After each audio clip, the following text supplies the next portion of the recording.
এরপরে প্রশ্ন হলো, ফরজ গোসলের সময় প্রথমে 3 বার করে হাত ধুয়ে কুলি করে নাকে পানি দিয়ে তারপর সমস্ত শরীরে পানি ঢেলে দিয়ে শেষে পা ধুয়ে নিলে ফরজ গোসল হবে কিনা?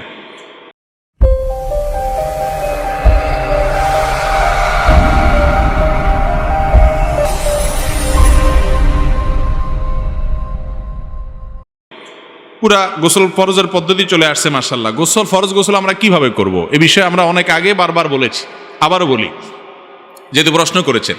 ফরজ গোসলের জন্য প্রথম কাজ হলো, শরীর বা কাপড়ে যদি কোনো জায়গায় নাপাক লেগে থাকে, বীর্য বা কোনো নাপাক লেগে থাকে, তাহলে আগে প্রথমে সেটা ধুয়ে ফেলবেন।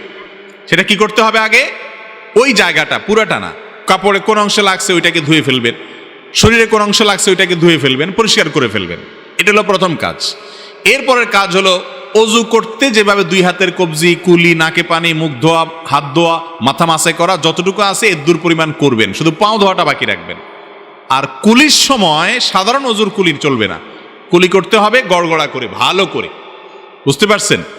নাকে পানিও দিবেন ভালো করে। এরপরে আপনার শরীরে আপনি পানি ঢালেন, মাথায় কাঁধে পানি ঢালেন, 3 বার কমপক্ষে ঢালেন এবং ভালো করে ডলেন। বের হওয়ার সময় পাওটা ধুয়ে বের হয়ে যান। অজু প্লাস গোসল একসাথে হয়ে গেছে, প্যাকেজ। কথা কি বুঝাতে পারছি? অনেকে আছে গোসল শেষে আবার বিসমিল্লাহ পড়ে অজু ধরে, আছে না নাই? এটা ভুল কাজ। হ্যাঁ, গোসল করতে করতে আপনার বায়ু বের হয়েছে, আবার অজুটা ভেঙে গেছে, তাহলে ভিন্ন কথা। মাঝখানে গোসলের মাঝখানে যদি, তাহলে আবার নতুন করে অজু করবেন। আর যদি এরকম কিছু না হয়, তাহলে অজুর সাথে গোসলের সাথে অজু অটোমেটিক হয়ে গেছে। এটা হলো সুন্নত তরিকার গোসল। ফরজ গোসলও এরকম, আর নফল গোসল জুমার দিন গোসল করা সুন্নত, সেই গোসল আপনি করতে গেছেন, এখন তো শরীর নাপাক লাগে নাই, তাহলে তো আর নাপাক ধোয়ার ব্যাপার নাই। ডাইরেক্ট হাত মুখ ধুইয়া, কুলি করে, নাকে পানি দিয়া, মুখ ধুইয়া, হাত ধুইয়া, মাতামাসি করে, এরপরে পানি ঢাইলা অজু গোসল করে আসার সময় পাও দুটো ধুয়ে বের হয়ে চলে আসবেন, বাস গোসল হয়ে গেল। বুঝাতে পারছি?